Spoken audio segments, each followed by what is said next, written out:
पुंडलीक वरदे हरिविठ्ठल श्री ज्ञानदेव तुकाराम गोपाल कृष्ण भगवान की जय।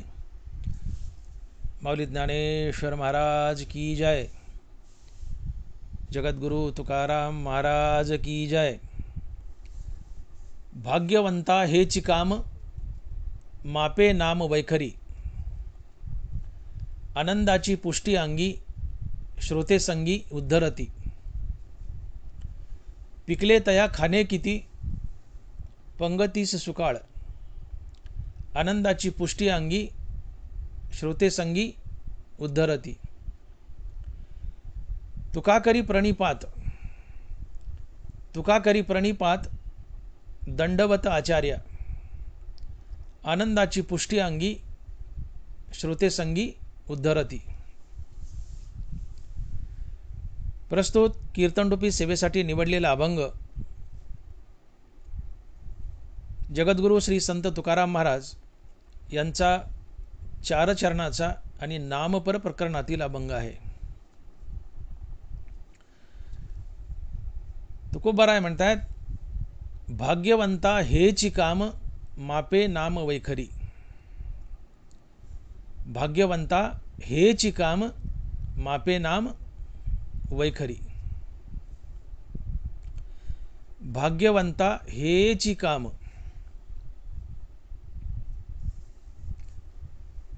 भाग्यवंत कुणाला म्हणावं? भाग्यवंत कोण? तर तीच भाग्यवंते सरती पुरती धनवित्ते, ज्यांचा आवडता देव अखंडित प्रेमभाव। तुकोबाराय भाग्यवंत कुणाला म्हणावं याचं उत्तर तुकोबाराय देत आहेत आणि महाराज लिहित आहेत की तीच भाग्यवंते सरती पुरती धनवित्ते, ज्यांचा आवडता देव अखंडित प्रेमभाव। ज्यांना फक्त देव आणि देवाचं नावच आवडतं, बाकी काहीच आवडत नाही, फक्त तोच भाग्यवंत असतो। फक्त तोच भाग्यवंत असतो। तीच चकारात्मक सांगितले, तीच भाग्यवंते सरती पुरती धनवित्ते, ज्यांचा आवडता देव अखंडित प्रेमभाव। ज्यांना फक्त आणि फक्त देव आणि देवाचं नावच आवडतं, बाकी काहीच आवडत नाही, तीच व्यक्ती भाग्यवंत असते।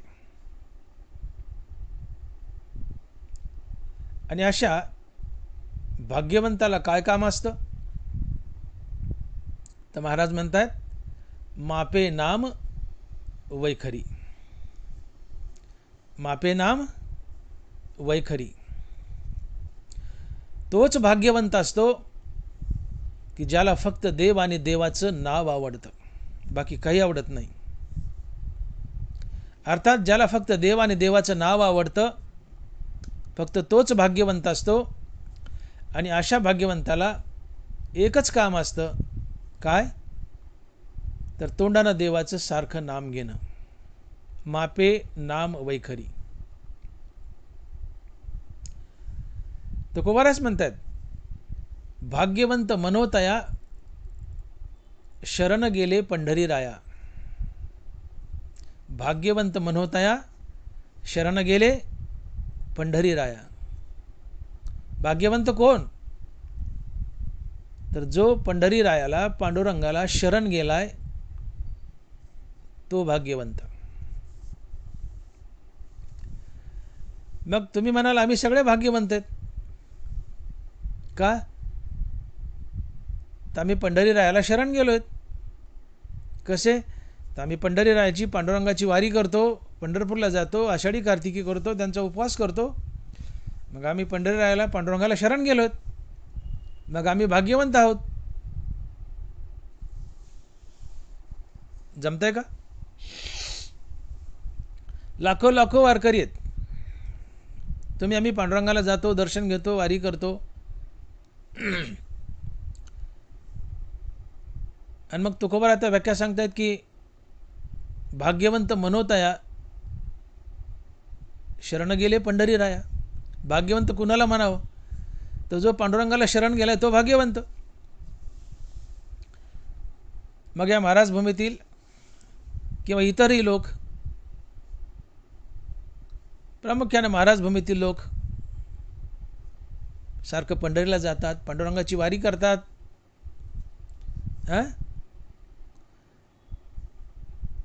मग हे म्हणतील आम्ही पांडुरंगाला शरण गेलोय, मग आम्ही भाग्यवंत आहोत. नाही चालणार. तुम्ही जे वारी करतात, पंढरीला जातात, तुम्ही पांडुरंगाला शरण गेलेच नाहीत. तुम्ही पांडुरंगाला शरण गेलेच नाहीत. पांडुरंगाला शरण जाणं म्हणजे काय? पांडुरंगाला शरण जाणं म्हणजे काय? ज्ञानोबा सांगतात की पांडुरंगाला शरण जाणं म्हणजे काय. माऊली लिहित आहेत, सुवर्णमणी सोनिया का कल्लोळ जैसे पानिया, तैसे मज धनंजया शरण येतो. सुवर्णमणी सोनिया का कल्लोळ जैसे पानिया, तैसे मज धनंजया शरण येतो. शुद्ध सोन्याला शरण जायचंय, शुद्ध सोनं बनून जावं. पाण्याला शरण जायचंय, पाणी बनून जावं. देवाला शरण जायचंय, देव बनून जावं, मनुष्य रूपातून नाही. ज्ञानोबाच लिहित आहेत की मजही शरण रिगीजे आणि जीवित्वेची असीजे, धिग्गया बोली न लजे प्रज्ञा केवी. तुमच्या बुद्धीला काही लाज वाटत नाही का म्हणले? धिग्गया बोली न लजे प्रज्ञा केवी. तुमच्या बुद्धीला लाज वाटत नाही का म्हणले की जीवरूपात आहात, अंतःकरणात नाना प्रकारचे विकार आहेत, काम क्रोध लोभ मद मोह मत्सर अहंकार, नाना प्रकारचे विकार अंतःकरणात आहेत. आणि सगळे विकार घेऊन तुम्ही जीवरूपात आहात, नाना प्रकारचे विकार तुमच्यात आहात, आणि सगळे विकार घेऊन या जीवरूपात आहात आणि मला शरण निघाला. तुमच्या बुद्धीला काही लाज वाटत नाही का म्हणले? आणि जीवित्वेचे असे जे आणि मजही शरण रिगीजे, धिग्गया बोली न लजे प्रज्ञा केवी. जीवरूपात आहात, नाना प्रकारचे विकार अंतःकरणात आहेत, आणि विकार घेऊन मला शरण निघालात. तुमच्या बुद्धीला लाज वाटत नाही का म्हणले? आणि म्हणून तुम्ही आम्ही देवाला शरण चाललोय, विकार घेऊन चाललोय, आणि विकार घेऊन अंतःकरणात विकार घेऊन आम्ही जीवदशेत आहोत, आणि नाना प्रकारचे विकार घेऊन जर देवाला शरण गेलं तर ज्ञानोबा आहे आम्हाला चक्क म्हणतात की तुमच्या बुद्धीला काही लाज वाटत नाही का? धिग्गया बोली न लजे प्रज्ञा केवी. जीवरूपात आहात, अंतःकरणात नाना प्रकारचे विकार आहात, आणि अशा विकारासहित देवाला शरण चाललायत. हे देवाला शरण जाणं नसतं. विकार टाका, देव बना, आणि देव बनून देवापुढे उभा राहा. हे देवाला शरण जाणं असतं. आणि मग ज्ञानोबाच म्हणतात की सुवर्णमणी सोनिया का कल्लोळ जैसे पानिया, तैसे मज धनंजया शरण येतो. शुद्ध सोन्याला शरण जायचे, सोनं बनून जा. पाण्याला शरण जायचे, पाणी बनून जा. देवाला शरण जायचे, देव बनून जा. आणि म्हणून तुम्ही आम्ही विकारी आहोत, आणि विकार घेऊन जर देवाला शरण गेलो तर आम्ही देवाला शरणच गेलो नाहीत. आणि म्हणून तुकोबाराज म्हणतात की तीच भाग्यवंते सरती पुरती धन वित्ते, ज्यांचा आवडता देव अखंडित प्रेम भाव, किंवा भाग्यवंत मनोतया शरण गेले पंढरी राया. तो भाग्यवंत की जो पांडुरंगाला पंढरी रायाला शरण गेला. पण पांडुरंगाला शरण जाणं म्हणजे विकार टाकून अहंकार रहित होऊन, अर्थात देहून देवापुढे उभा राहणं, हे पांडुरंगाला शरण जाणं होय. मग तुम्ही आम्ही विकार टाकलेत, अहंकार टाकलाय, तुम्ही आम्ही देव झालोत, देहून देवापुढे उभा राहिलोत, यातलं एकही झालं नाही आमच्याच्याने, एकही केलं नाही आम्ही. आणि आम्ही म्हणतो आम्ही देवाला शरण गेलो. ज्ञानोबा आम्हाला झापतात, धिग्गया बोली न लजे प्रज्ञा केवी. तुमच्या बुद्धीला लाज वाटत नाही म्हणले? अहंकारात बद्ध आहात, नाना प्रकारचे विकार तुमच्यात आहेत, जीवदशेत आहात, आणि जीवदशा आणि विकार घेऊन मला शरण निघाला तर म्हणतात मी देवाला शरण निघालोय. हे सगळं टाका. हे टाकलं की तुम्ही देव बनाल आणि देव बनून देवापुढे उभा राहा. याला म्हणतात देवाला शरण जाणं. आणि म्हणून जो विकार टाकून, अहंकार टाकून देव बनून देवापुढे उभा राहिलाय, याला म्हणतात देवाला शरण जाणं. आणि अशा प्रकारे जो देवाला शरण गेलाय, देवहून देवाला शरण गेलाय, फक्त तोच भाग्यवंत असतो. फक्त तोच भाग्यवंत असतो. आणि म्हणून तुकोबाराय म्हणतात की भाग्यवंत मनोतया शरण गेले पंढरीराया. तुम्हाला पाण्याला शरण जायचे, पाणी बनून जा, तेल बनून नाही. तुम्हाला पाण्यात मिसळायचंय, पाण्याला शरण जायचंय आणि तेल बनून चालले, तर तेल पाण्यात मिसळतं का? नाही मिसळत. तुम्ही बघा, पाण्यात तेल वता, तेल पाण्यावर तरंगतं का? तर तेल पाण्यापेक्षा हलकं आहे. गुरुजींनी एकदा प्रश्न विचारला शाळेत, पोरांनो, तेल पाण्यावर तरंगतं. पोरं म्हणले हो. म्हणले का? तर म्हणले तेल पाण्यापेक्षा हलकं आहे.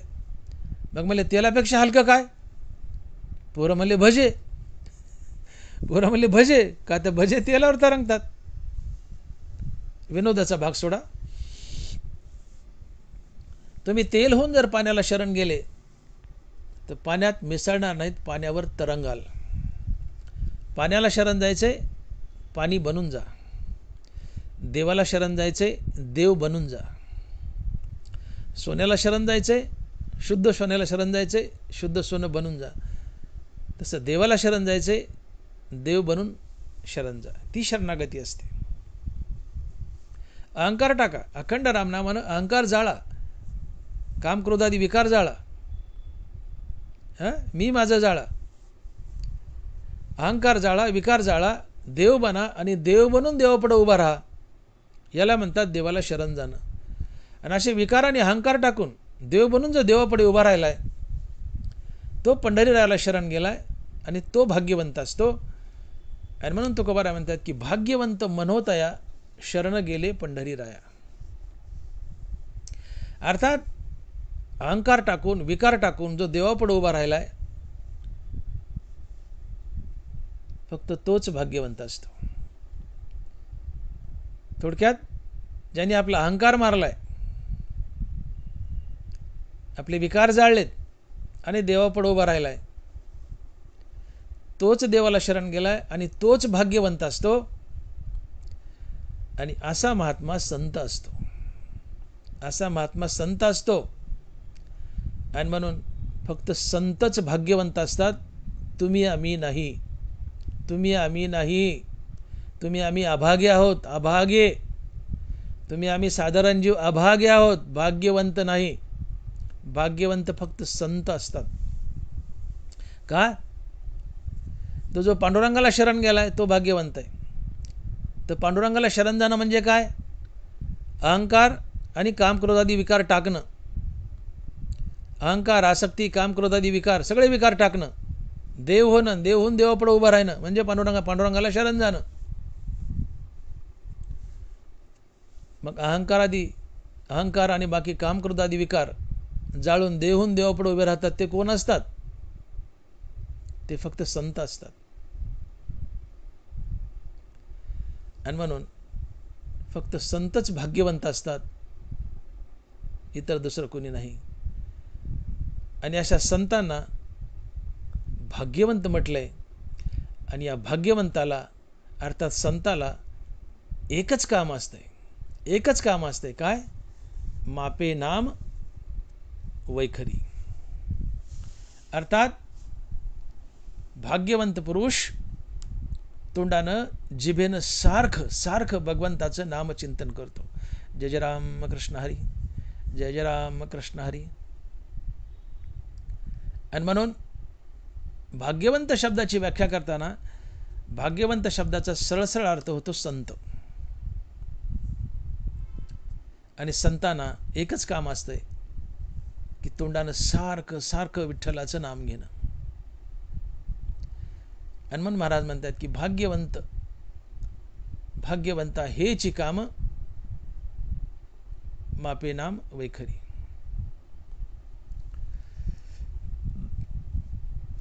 लौकिक जीवनामध्ये तुम्ही आम्ही भाग्यवंत कुणाला म्हणतो?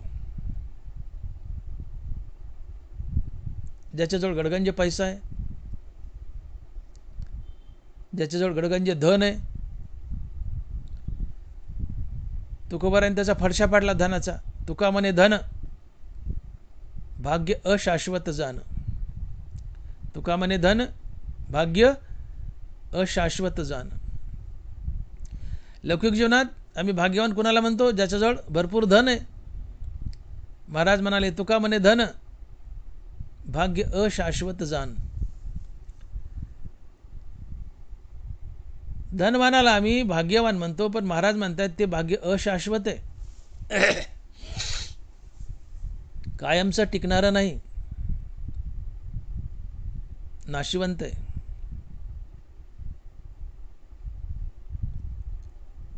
तुम्हाला मिळालंय पण ते परमनंट टिकणारं असावं. तुम्हाला वस्तू मिळाली आहे, भरपूर मिळाले, काही असो ते भरपूर मिळाले,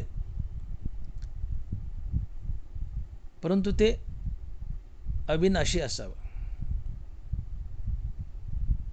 शाश्वत असावं. तुम्हाला मिळाले आणि त्याचा नाश झाला, ते तुम्हाला सोडून गेलं,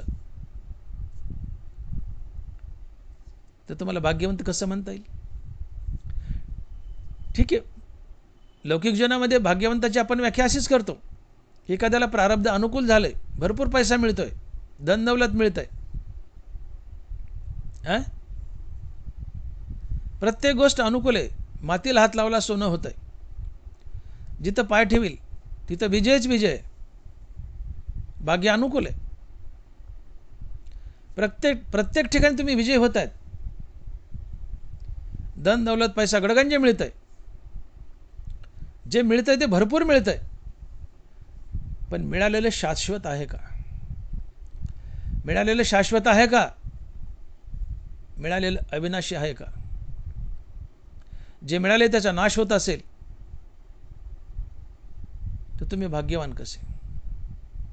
तुम्हाला भरपूर मिळाले म्हणजे भाग्यवान, पण जे मिळाले ते शाश्वत आहे का? अविनाशी आहे का? आणि जे मिळाले ते शाश्वत नसेल, त्याचा नाश होत असेल, तर तुम्ही भाग्यवंत कसे काय? आणि म्हणून मिळालेलं शाश्वत असावं, मिळालेलं शाश्वत असावं, त्याचा नाश होऊ नये. आणि ज्याचा नाश होत नाही अशी एकच गोष्ट आहे, ती आहे भगवंत आणि भगवंताचं नाम. ज्याचा कधीच नाश होत नाही अशी एकच गोष्ट आहे, ती आहे भगवंत आणि भगवंताचं नाम. आणि म्हणून ज्याला मिळाले, भरपूर मिळाले, आणि ज्याचा कधी नाश होत नाही, तो भाग्यवंत असतो. आणि ज्याचा कधीच नाश होत नाही असं नाम आहे आणि नामी आहे. अर्थात देव आणि देवाचं नाव या दोन गोष्टीचा कधीच नाश होत नाही. आणि म्हणून ज्याच्या तोंडात निरंतर नाम बसलंय, असा निरंतर नाम जप करणारा मनुष्य खरा भाग्यवंत असतो. का तर नामाचा कधी नाश होत नाही, ते निरंतर आपल्यासोबत असतं, आताही नंतरही. आणि म्हणून आम्हाला शहाणा होण्याची गरज आहे. आम्ही सहज लौकिक जीवनामध्ये भाग्याची व्याख्या करून टाकतो. एखाद्याला खूप मोठं पद मिळालं, देशाचा पंतप्रधान झाला, आम्ही म्हणतो भाग्यवान आहे. मुख्यमंत्री झाला, आम्ही म्हणतो भाग्यवान आहे. ठीक आहे, साधा मंत्री झाला, आम्ही म्हणतो भाग्यवंत आहे. पद मिळालंय, मुख्यमंत्र्याचा असो की पंतप्रधानाचा असो की राष्ट्रपतीचा असो, शाश्वत आहे का? नाही, कधीतरी सोडावं लागतं. हा देह शाश्वत नाही तर पद कसं शाश्वत असेल? पदही संपतं आणि देह संपतो. मग जे संपतंय, जे नाश पावतंय ते शाश्वत कसं असेल? ते कितीही मिळू द्या, कितीही मिळू द्या. तुम्ही देशाचे पंतप्रधान आहेत, प्रांताचे मुख्यमंत्री आहेत, देशाचे राष्ट्रपती आहेत, सगळ्या मोठ्या पदावर आहेत. पण तुमचा आणि त्या पदाचा जर नाश होत असेल तर तुम्हाला मिळालेलं शाश्वत आहे का? नाही आहे. आणि मग जे शाश्वत नाही, जे मिळाले ते शाश्वत नाही, तर तुम्ही भाग्यवंत कसले? आम्ही अभागीच. आम्हाला मिळाले पण त्याचा नाश होऊ नये. आम्हाला मिळाले पण त्याचा नाश होऊ नये. मिळाले पण त्याचा नाश होतो, आम्ही अभागे. मिळाले पण त्याचा कधीच नाश होत नाही, तो भाग्यवंत. मग ज्याचा कधीच नाश होत नाही असं एकच आहे भगवंताचं नाम. आणि म्हणून ज्याच्या तोंडात भगवंताचं नाम बसलंय फक्त तोच भाग्यवंत असतो. किंवा भाग्यवंताला एकच काम असतंय, 24 तास भगवंताचं नाम घेणं. आणि म्हणून महाराज म्हणतात की भाग्यवंता हेची काम, मापे नाम वैखरी. समजून घ्या. दैनंदिन जीवनात आम्ही आपल्या मनाने काही व्याख्या केल्यात. एखाद्याला लेकरू झालं, लय दिवस झालं पोरगं होत नव्हतं, पोरगं झालं, नशीब उदयाला आलो, भाग्यवंत आहे. पहिल्या टप्पूला पोरगं झालं, भाग्यवंत आहे. कुणाला पोरी होत्यात, पहिल्यांदा पोरगी, दुसऱ्यांदा पोरगी, तिसऱ्यांदा पोरगी, हे अभाग आहे म्हणते, त्याला पोरी व्हायला. पण पहिल्या टप्पूला पोरगं झालं, भाग्यवंत आहे. पण झालेलं पोरगं शाश्वत आहे का? ते कधीच मरत नाही का? मरतं ना. मग जे मरतं, तुम्हाला प्राप्त झाले, मुलगा झालाय, पण शाश्वत आहे का? नाही, मरतो. मग मुलगा शाश्वत नाही तर तुम्ही भाग्यवंत कसे? जे मिळालंय ते अविनाशी असावं, शाश्वत असावं, तर तुम्ही भाग्यवंत. पद मिळालंय पण शाश्वत आहे का? नाही, सोडावं लागतं. मग तुम्ही भाग्यवंत कसले? पैसा मिळाला पण शाश्वत आहे का? नाही आहे. पैसा आम्हाला सोडतो की आम्ही पैशाला सोडतो? मग जे सोडतंय किंवा नाश पावतंय असं मिळालंय पण नाशवंत मिळालंय, मग तुम्ही भाग्यवंत आहात का? मिळालंय म्हणून भाग्यवंत आहात, पण मिळालेलं नाशवंत आहे, म्हणून भाग्यवंत नाहीत, अभाग्य आहात. माणसाला मिळावं आणि मिळालेलं शाश्वत असावं, अविनाशी असावं, तर तुम्ही भाग्यवंत. तुम्हाला मिळालंय, भरपूर मिळालंय, पण नाशवंत आहे. मिळाले म्हणून भाग्यवान म्हणून घेता, मिळाले म्हणून भाग्यवान म्हणून घेता, पण मिळालेलं नाशवंत आहे. आणि नाशवंताची प्राप्ती म्हणजे तुम्ही भाग्यवंत नसता, तुम्ही अभागेच. तुम्हाला मिळावं पण ते अविनाशी असावं, त्यांनी तुम्हाला कधीच सोडू नये, तरच तुम्ही भाग्यवंत. आणि शाश्वत एकच आहे, भगवंत आणि भगवंताचं नाम. आणि म्हणून ज्याच्या मुखात भगवंताचं नाम कायमचं स्थिरावलंय, ते नाम त्याला कधीच सोडत नाही, अविनाशी आहे. आणि म्हणून अविनाशाची प्राप्ती ही शाश्वत प्राप्ती आहे आणि तो भाग्यवंत असतो. आणि म्हणून ज्याला अविनाशाची प्राप्ती झाली तो भाग्यवंत आहे. आणि अशा भाग्यवंताला एकच काम असतं, एकच काम, काय? तर मापे नाम वैखरी. आपल्या तोंडानं असा भाग्यवान पुरुष निरंतर भगवंताचं नामचिंतन करतो.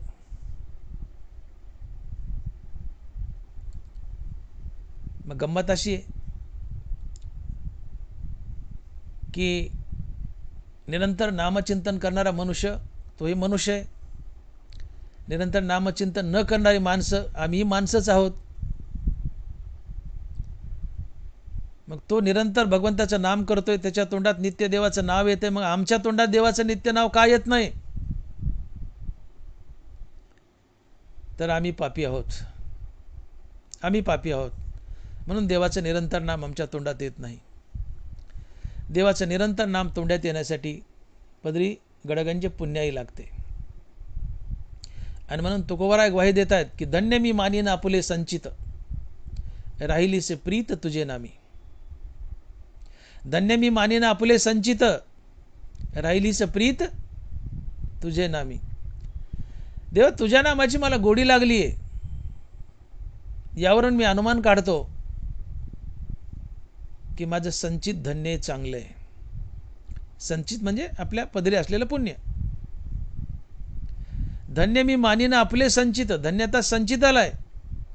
का तर तुझ्या नामाची मला गोडी लागली. देवाच्या नावाची गोडी लागली. यावरून अनुमान प्रमाण महाराज म्हणतात की माझं संचित धन्य आहे. अर्थात संचितात गडगंज पुण्य आहे, म्हणून तुकोबारायाच्या मुखात विठ्ठलाचं नाम निरंतर येत आहे. तात्पर्य ज्याच्या संचितात भरपूर पुण्य आहे त्याच्याच मुखात विठ्ठलाचं नाम येतं, इतरांच्या नाही. बहुत सुकृताची जोडी म्हणून विठ्ठली आवडी. तिळतिळ पुण्य साचा पडे तरी ते बहुता जन्मी जोडे, वाचेची नाम तुझे आतुडे समागम घडे संतांचा. तिळतिळ तिळतिळ थोडं थोडं पुण्य जोडावं लागतं, पुण्याचा संचय करावा लागतो. तेव्हा देव आणि देवाचं नाम आवडतं. पुढे संतांची भेटी होती, आत्मज्ञान होतं, मुक्तही होतं. भांडवल गाठी तरीच विश्वास. पुण्याचं भांडवल पदरी असेल तर देवावर आणि देवाच्या नावावर विश्वास बसतो आणि मुखात नाम येतं. जन्म सहस्त्र ओळगीजे एक वेळ वाचेसी यावया. ज्ञानोबा आहे. एकदा प्रांजळ मनानं मुखात रामनाम यावं यासाठी अनेक जन्म देवाची सेवा करावी लागते. जन्म सहस्त्र ओळगीजे एक वेळ वाचेसी यावया.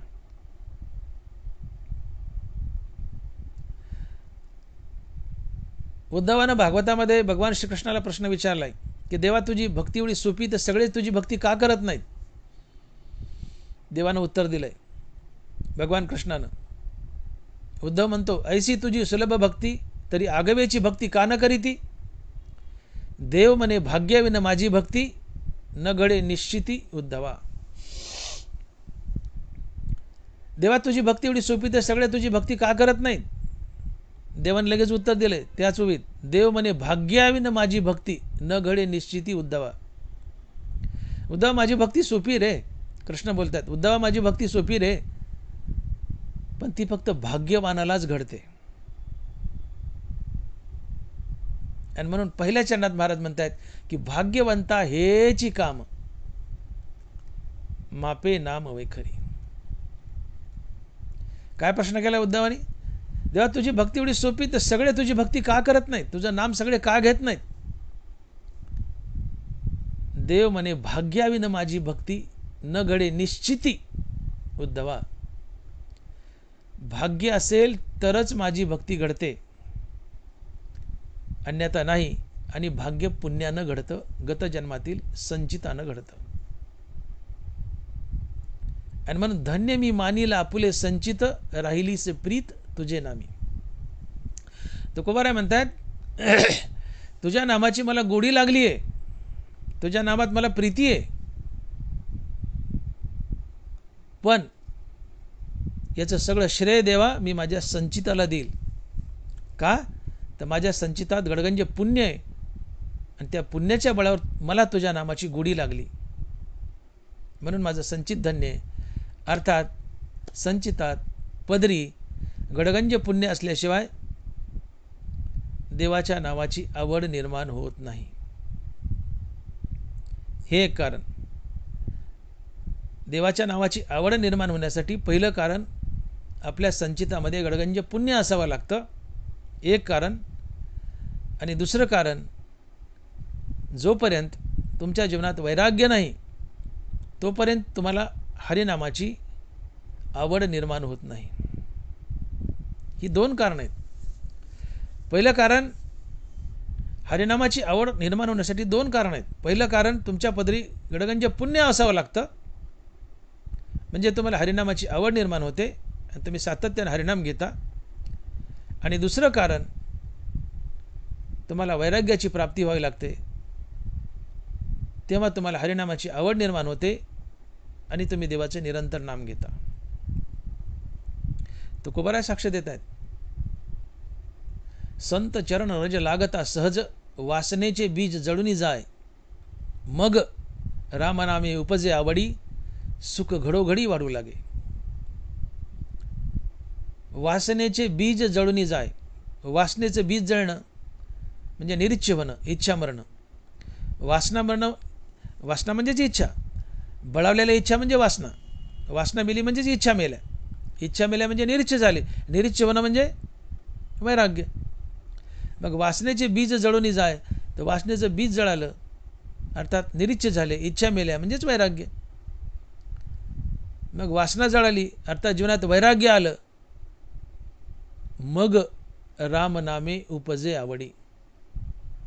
संत चरण रज लागता सहज, वासनेचे बीज जळूनी जाय, मग रामनामे उपजे आवडी, सुख घडोघडी वाढू लागे. अर्थात वासना जळाली, निरीच्छ झाले, विरक्त झाले, मग आणि मगच तुम्हाला रामनामाची आवड निर्माण होते. आणि म्हणून रामनामाची आवड निर्माण होण्यासाठी जीवनामध्ये वैराग्य यावं लागतं आणि पदरी संचितामध्ये गडगंज पुण्य असावं लागतं. मगच तुम्हाला रामनामाची आवड निर्माण होते आणि तुम्ही अखंड अखंड रामनाम जपू लागता. आणि असा अखंड रामनाम जपणारा मनुष्य भाग्यवंत असतो. आणि म्हणून तुकोबाराय म्हणतात की भाग्यवंता हेची काम, मापे नाम वैखरी. भाग्यवंता हेची काम, मापे नाम वैखरी. आणि म्हणून दैनंदिन जीवनामध्ये आम्ही असतो अभागेच. आम्ही असतो अभागेच, पण उगीच आम्ही स्वतःला भाग्यवंत म्हणून घेतो. नाही हो. भरपूर लेकर बाळ आहेत, भरपूर जमीन आहे, भरपूर पैसा आहे, भरपूर धन आहे, भरपूर मोठा मोठाली पद आहेत, सगळ्या गोष्टी सहज अनुकूल होत आहेत. आम्ही म्हणतो भाग्यवान आहे बाबा. आम्ही म्हणतो भाग्यवान आहे बाबा.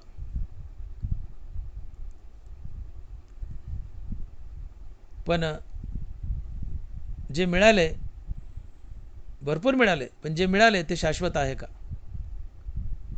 नाहीये. शाश्वत नाहीये. मग तुम्ही भाग्यवान कसे?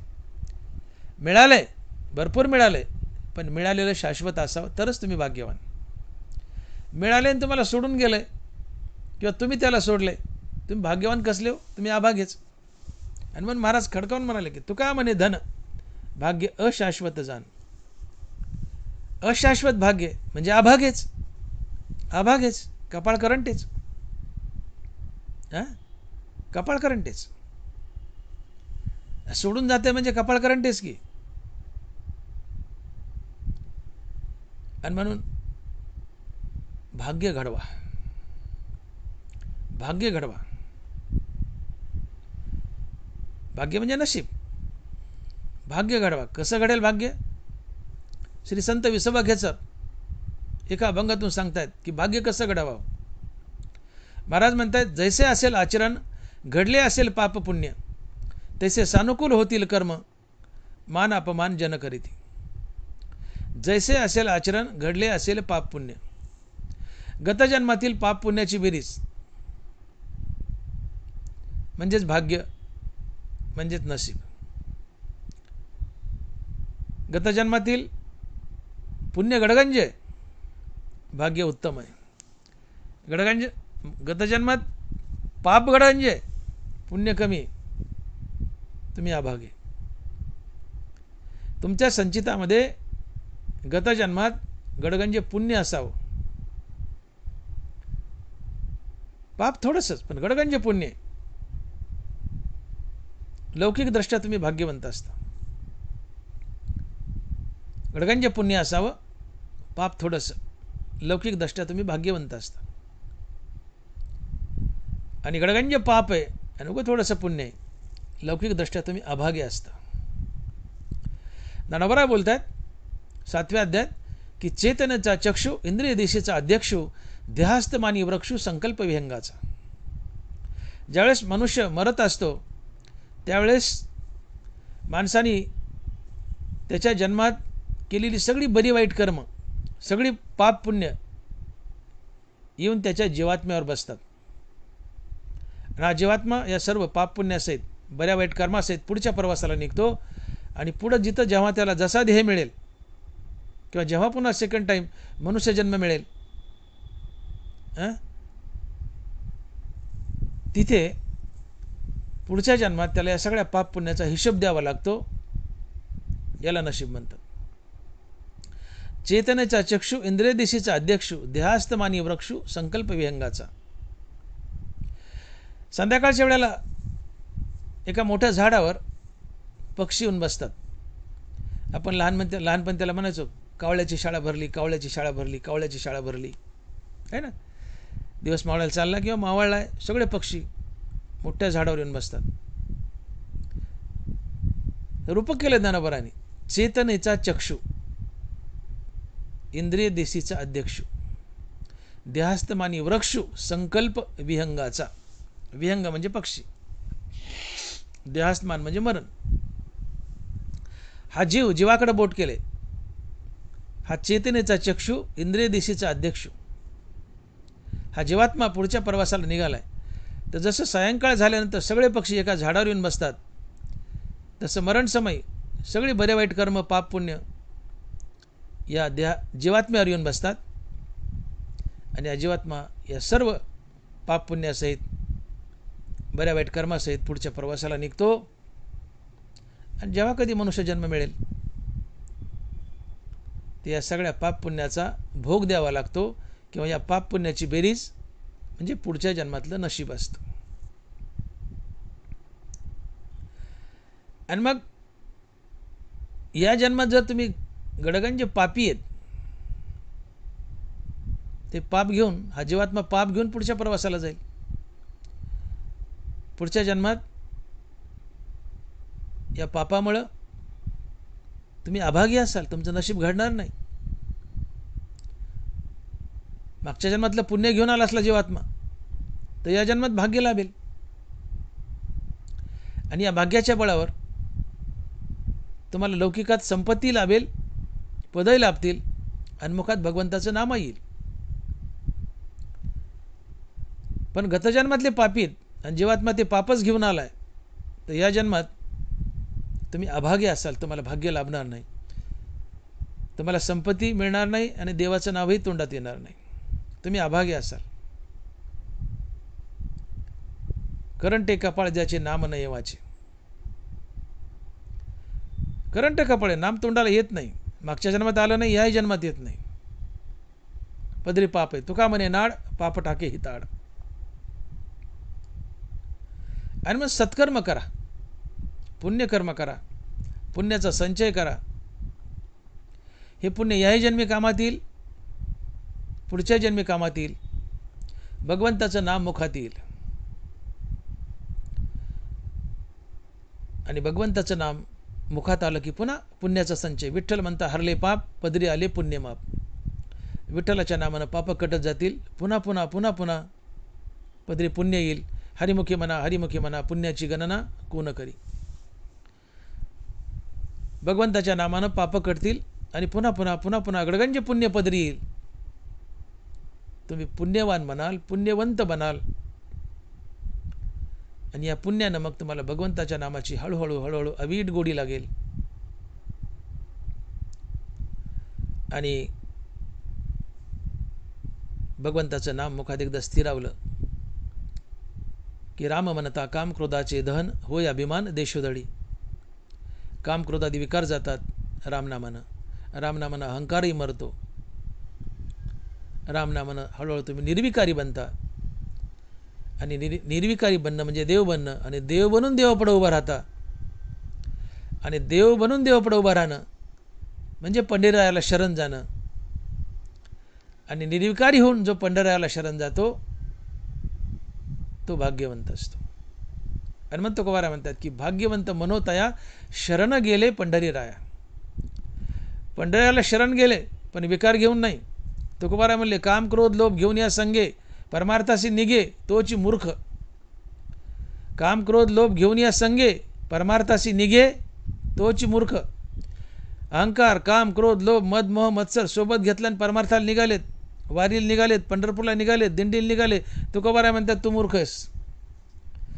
काम क्रोध लोभ सोबत घेऊन निघाला आणि परमार्थाला निघाला, महाराज म्हणतात तू मूर्ख आहे. काम क्रोध लोभ घेऊन या संगे परमार्थाशी निघे तोची मूर्ख. हे सगळं टाक, काम क्रोधादी विकार टाक, अहंकार टाक, आणि मग पंढरीला जा. मग खऱ्या अर्थानं तू पांडुरंगाला शरण गेलास. आणि म्हणून विकार घेऊन पांडुरंगाला शरण जाणं हे शरण जाणंच नाही आहे. ही वारीच नाही, हे वारकरी नाही आहेत. आम्ही म्हणतो आम्ही पांडुरंगाला शरण गेलो, वारीला चाललो, पण विकार घेऊन गेले. दानोबरा चक्क आमच्या थोबडीत मारतात. धिग्ग या बोली न लजे प्रज्ञा केवी. जीवित्वेची असे जैन मजही शरण रेगी जे. धिग्ग या बोली न लजे प्रज्ञा केवी. जीवदशेत आहात, विकारात आहात, अहंकारात आहात आणि मला शरण निघालात. लाज वाटत नाही म्हणले तुमच्या बुद्धीला? नाना प्रकारचे विकार तुमच्या अंतःकरणात आहेत, विकार घेऊन मला शरण निघालात. हे शरण जाणं नाही आहे देवाला. विकार टाका, अहंकार मारा, देव बना, आणि देव बनून देवापुढे उभा राहा. याला म्हणतात देवाला शरण जाणं. आणि म्हणून सुवर्णमणी सोनिया का कल्लोळ जैसे पानिया तैसे मज धनंजया शरण येतो. सोन्याला शरण जायचे सोनं बनून जा, पाण्याला शरण जायचे पाणी बनून जा, देवाला शरण जायचे देव बनून जा.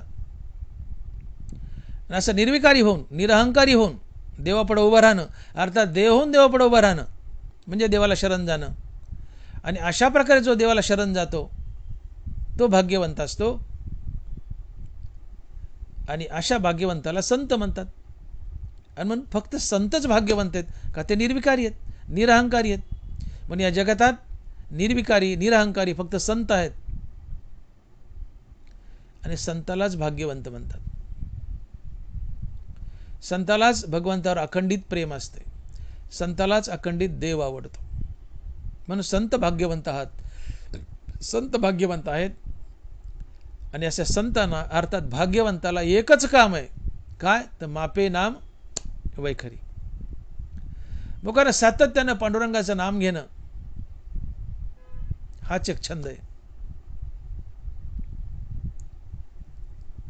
आणि म्हणून भाग्यवंता हेची काम मापे नाम वैखरी. तुम्ही भाग्यवंत आहात. भगवंताला भगवान म्हणतात. संतांना तुकोबाराय भाग्यवंत म्हणतात. इथला भाग्यवंत शब्द सरळ सरळ संत सुचवतो, बाकी तुम्ही आम्ही नाहीच. भाग्यवंता हेची काम मापे नाम वैखरी म्हणजे संता हेची काम मापे नाम वैखरी. भाग्यवंत म्हणजे संतच, इतर दुसरं कोणी नाही. मी बोलून गेलो, पुन्हा एकदा सांगतो की भाग्यवंत मनोतया शरण गेले पंढरीराया. जे पंढरीरायाला शरण गेले ते भाग्यवंत. तर पंढरीरायाला शरण जाणं म्हणजे अहंकार टाकणं, काम क्रोधादी विकार टाकणं, निर्विकारी होऊन देवापुढं देव होऊन देवापुढं उभं राहणं. कळतंय? अहंकार टाकणं, काम क्रोधादी विकार टाकणं. अहंकार टाकला, काम क्रोधादी विकार टाकला म्हणजे तुम्ही देव झाले, आणि देव होऊन देवापुढं उभं राहिले. याला म्हणतात पंढरीरायाला शरण जाणं. आणि असे विकार टाकून जो पंढरीरायाला शरण गेलाय तो भाग्यवंत असतो. आणि असा फक्त संतच असतो विकार टाकून देवापुढे उभा राहिलाय. परत तुकोबारायच म्हणतात की तीच भाग्यवंते सरतीपुरती धन वित्ते ज्यांचा आवडता देव अखंडित प्रेमभाव. तीच भाग्यवंते कोण? ज्यांचा आवडता देव अखंडित प्रेमभाव, ज्यांना फक्त देवच आवडतो, इतर काही आवडत नाही. हे वैराग्य असते. आणि वैराग्य फक्त संतापासी आहे. ज्यांचा आवडता देव अखंडित प्रेमभाव, ज्यांना फक्त देवच आवडतो, विषय तर त्यांचा झाला नारायण.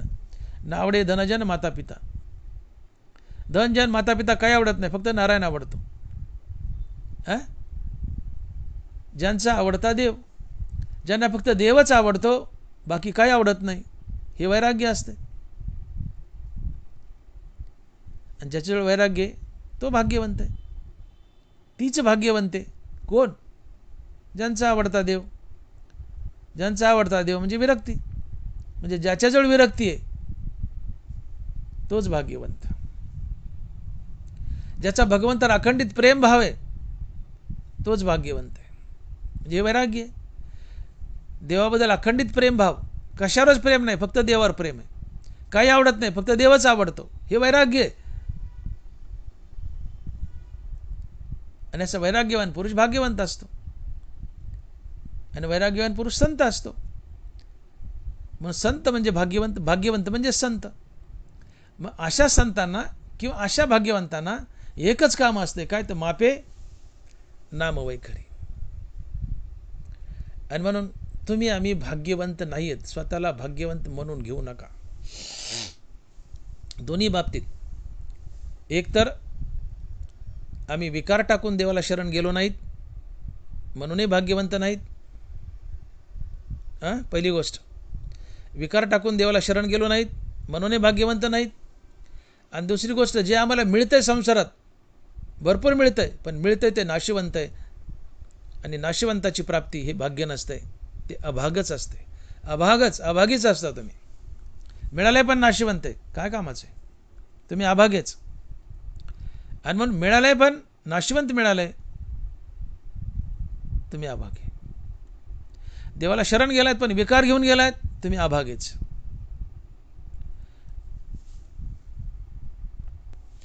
म्हणून आम्ही अभागेच. आम्ही अभागेच, आम्ही भाग्यवंत नाही आहेत. कळालं? आम्ही अभाग्य का? तर भाग्यवंत तो असतो की जो विकार टाकून देवाला शरण गेलाय आणि देवहून देवापुढे उभा राहिलाय.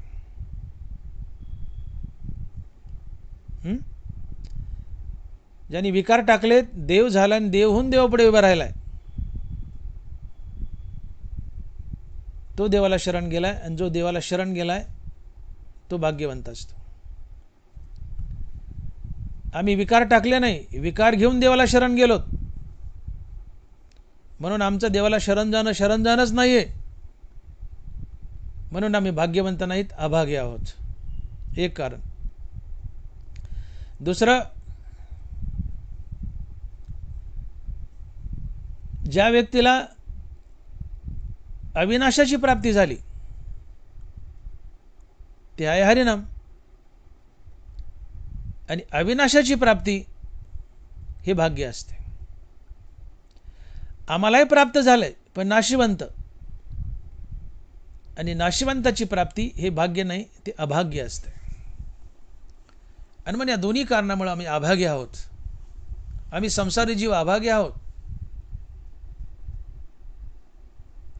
आमच्यापाशी किती धन असू द्या, दौलत असू द्या, पैसा असू द्या, काही असू द्या, आम्ही अभाग्य आहोत.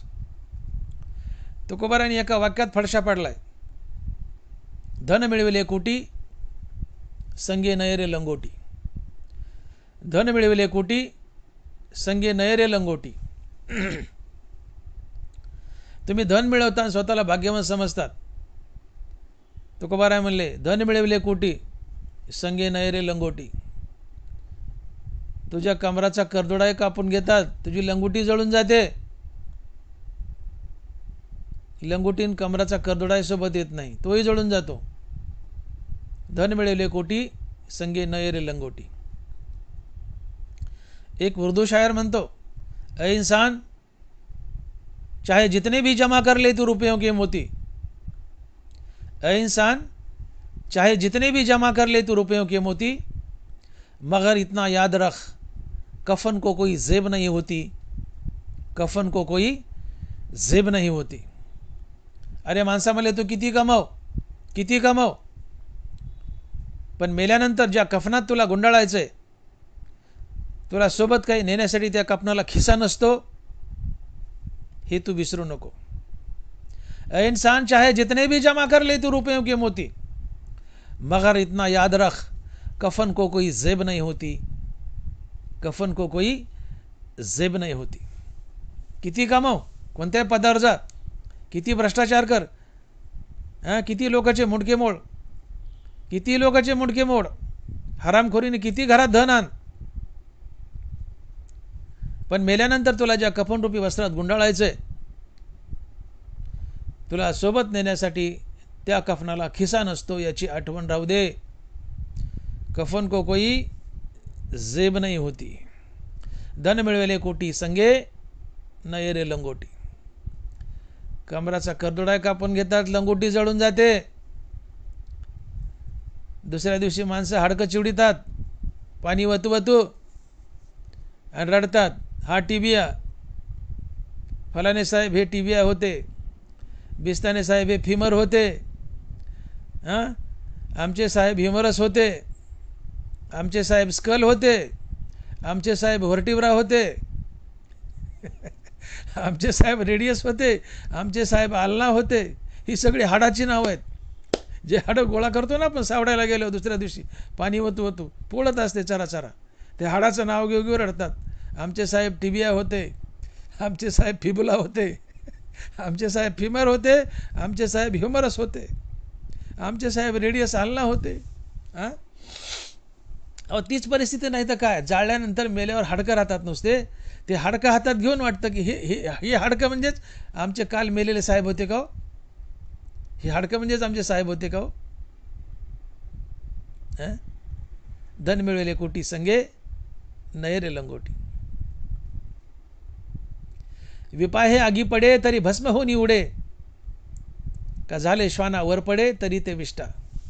या चुके दोन्ही काजा तरी होय कर्मीचा पुंजा, ऐसा परिणाम हा कपिध्वजा कश्मळोगा.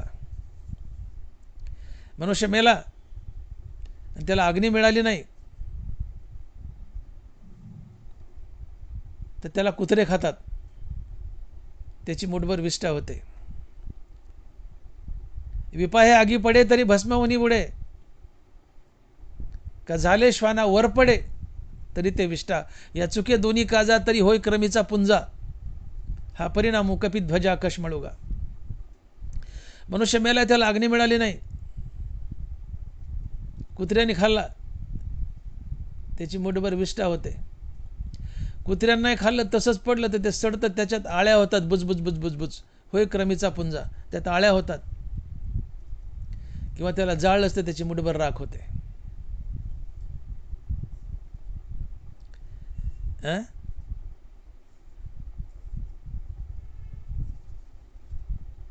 विचित्र परिस्थिती आहे. काळ नळाच्या तोंडी लाविली लोणियाची उंडी, माशी पाक पाकडी तर भेसरे. एक मोठा लोण्याचा गोळा आहे, प्रखर उष्णतेत टाकला आगीमध्ये, किती वेळ लागतो वितळायला? वेळ टाकल्या त्याचं पाणी होतं. काळ्या नळाच्या तोंडी लावली लोणियाची उंडी, माशी पाक पाकडी तर वेसरे. माशीला पंख फडफडायला जेवढा वेळ लागतो तितक्या वेळात मनुष्य पटकन मरतो. क्षणभंगूर हे जाय न कळता, ग्रास गिळी सत्ता नाही हाती. हातात घेतलेला घास तोंडापर्यंत नेता येत नाही, तोंडापर्यंत नेपर्यंत अटॅक येतून मरतो. इतकं अनिश्चित जीवन आहे, इतकं अनिश्चित जीवन आहे.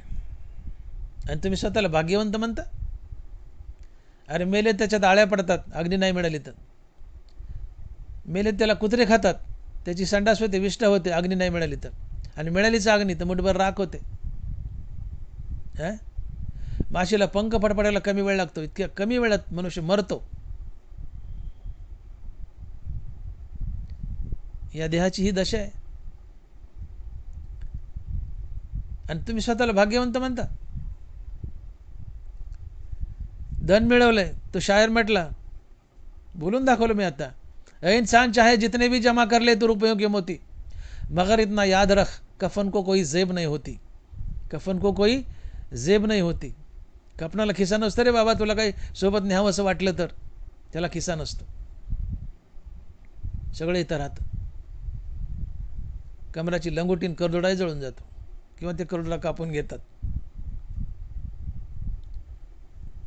मग इतकं अशाश्वत आहे, इतकं अनिश्चित आहे, इतकं विनाशी आहे.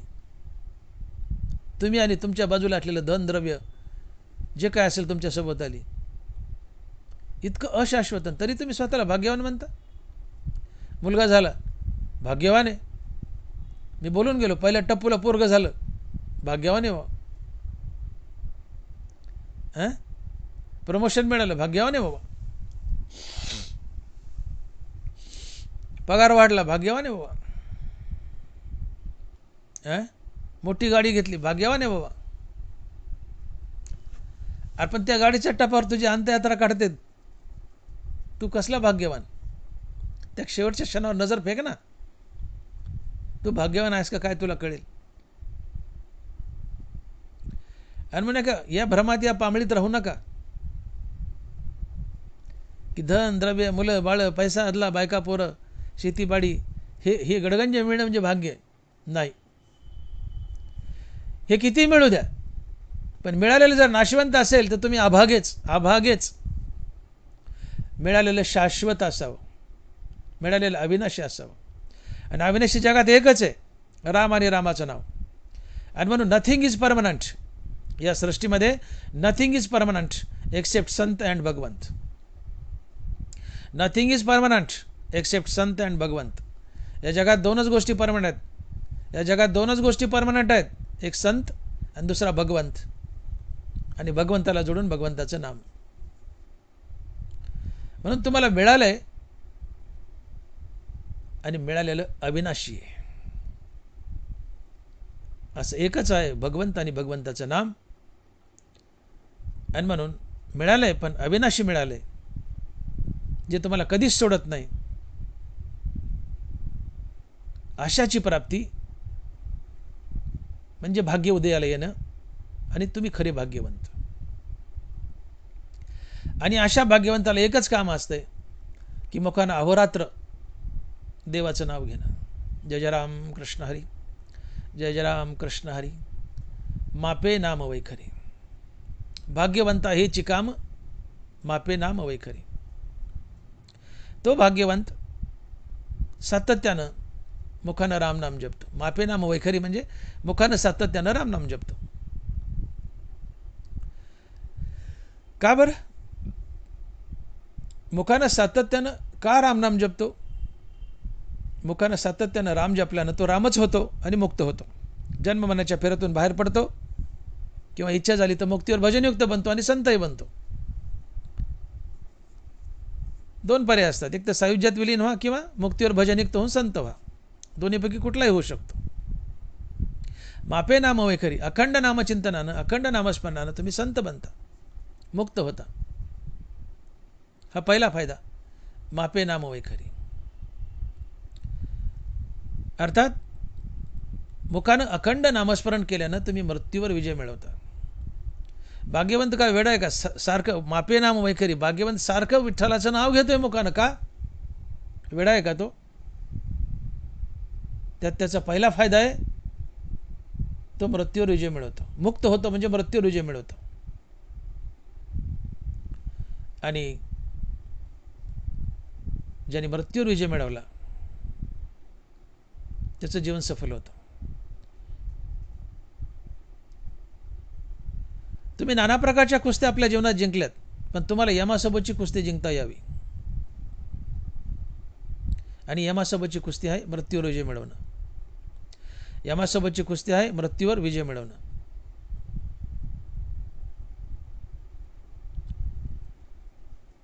जी कुस्ती तुकोबाराने जिंकली, जी कुस्ती ज्ञानोबाराने जिंकली.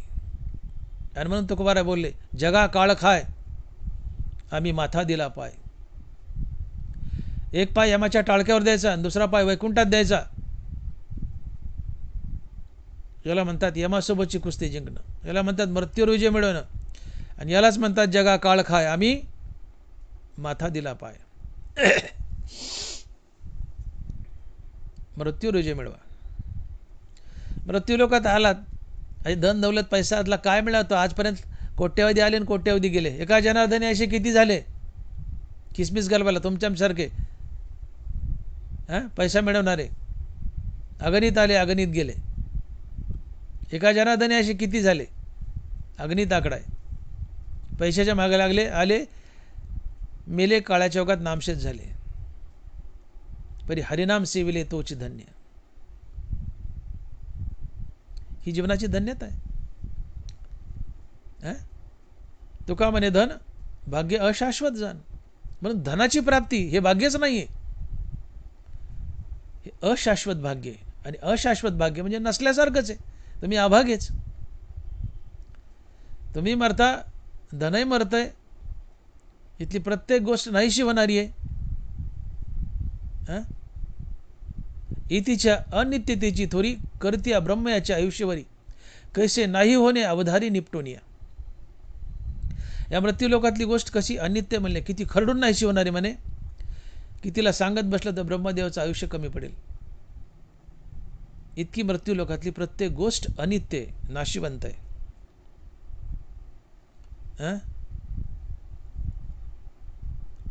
इथून जे गेले ते इतके कायमचे गेले की ज्ञानोबा म्हणतात परतले पाऊलची नाही किरीटी सैंग निमालियाच्या गोटी जेतीची पुराणे. परतले पाऊलची नाही किरीटी. इथला जातो तो इतका परमनंट जातो की चुकूनही त्याचा पाऊल मागं पडत नाही. आणि त्या ज्या गोष्टी सांगितल्या जातात ते मेलेल्या माणसाच्या कहाणी कथा सांगितल्या जातात. सैंग निमालियाच्या गोठी येतीची पुराणे. इतकं अशाश्वत आहे धन आणि हे शरीर, आणि याला तुम्ही भाग्यवंत म्हणता. आणि मग तुम्ही अभागेच.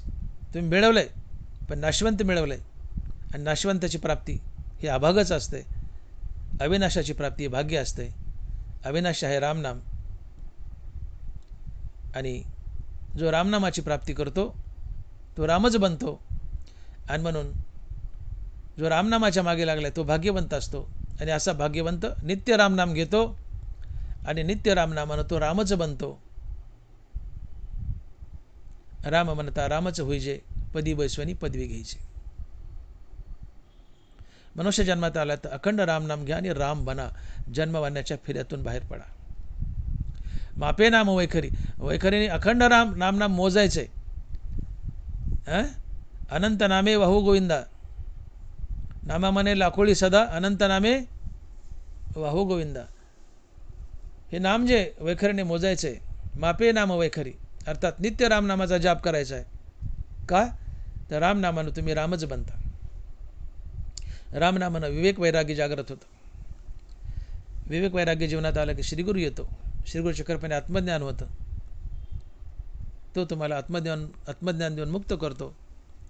तुम्ही मुक्त होता किंवा मुक्तीवर भजनयुक्त होता, संत होता. आणि जगामध्ये संत आणि भगवंत या दोनच गोष्टी परमनंट आहेत. उरलेलं जगत अपरमनंट आहे. आणि म्हणून मी बोललो की nothing is permanent accept Sant and भगवंत. आणि त्याला जोडून भगवंताचं नाम. मग जे परमनंट आहे त्याच्या मागं लागा ना हो. संत आणि भगवंत परमनंट आहेत, कधीच नाश पावत नाहीत. उरलेलं अपरमनंट आहे, नाश पावणार आहे. नाशकाच्या मागं लागताना स्वतःला भाग्यवान म्हणता. उलटाने आहे का नाही? जे परमनंट आहे त्याची प्राप्ती हे भाग्य असते. परमनंट रामनाम आहे. रामनामानं तुम्ही राम बनता. आणि म्हणून वैखरीने सारखं रामनाम मोजायचे. भाग्यवंता हेची काम मापे नाम वैखरी. आणि म्हणून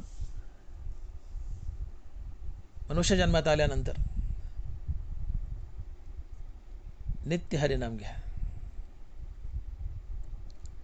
नित्य हरिनामानं पाप कटतील. पदरी पुण्य येतं. पदरी पुण्य आलं की पुन्हा विठ्ठल नामाची हरिनामाची अधिक गोडी लागते. नामानंच पाप कटतात, नामानंच पुन्हा पदरी पुण्य येतं. आणि पदरी पुण्य आलं की पुन्हा नामाची गोडी लागते. आणि पुन्हा पुन्हा पुन्हा पुन्हा नामाची गुढी लागत गेली की विकार कटत जातात, अहंकार नाहीसा होतो. तुम्ही देव होता, देवहून देवापुढे उभे राहता. मग तुम्ही देवाला खरे शरण गेले आणि विकार टाकून जो देवाला शरण जातो तो भाग्यवंत असतो. आणि अशा भाग्यवंताला एकच काम असतंय, काय तर मापे नाम वैखरी. मग वैखरीने सातत्यानं नाम मोजलं, अर्थात मुखानं सातत्यानं नाम घेतलं, तर पहिला फायदा काय की सातत्यानं रामनाम घेतलं तर तुम्ही राम बनता.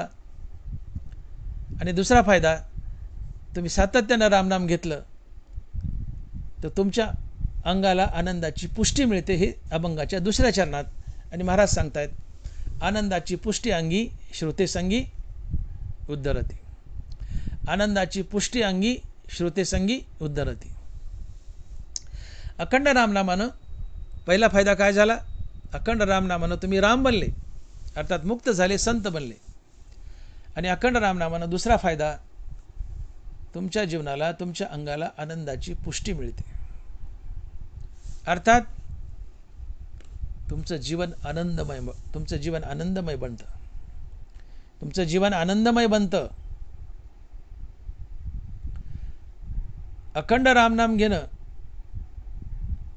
आणि जीवनाला आनंदाची पुष्टी मिळणं याचा अर्थार्थी संबंध काय? रामनाम घेतल्यावर जीवनाला किंवा अंगाला आनंदाची पुष्टी मिळते. पुष्टी मिळणं म्हणजे, पुष्टी म्हणजे पौष्टिक. रामनामानं आनंद मिळतो आणि आनंदानं तुम्हाला बाळसं येतं. की पुष्टी म्हणजे बाळसं आहे. आनंदाची पुष्टी अंगी, आनंद मिळतो आणि आनंदानं पुष्टी मिळते, अर्थात तुम्हाला बाळसं येतं. काय संबंध आहे बरं? लोकांना रामनाम घेण्याचा आणि जीवनात आनंद येण्याचा, आणि त्या आनंदानं तुम्हाला बाळसं येण्याचं काय संबंध आहे? आनंद म्हणजे सुख. तुम्हाला माहिती आहे सुखाची व्याख्या काय? ज्ञानोबा सुखाची व्याख्या करतात, माऊली लिहित आहेत, किंबहुना सोये जीवात्मा याचीला आहे, तीत जे होय तया नाव सुख. आणि ऐशी हे अवस्था न जोडिता पार्था, जिजे ते सर्वथा दुःख जाणे. तुम्ही ज्यावेळेस रामनाम घेता, तुम्ही रामनाम घेतलं की तात्काळ तुमचं मन अंतर्मुख बनतं. अंतर्मुख झालेलं मन हृदयस्थ रामाला जाऊन भेटतं.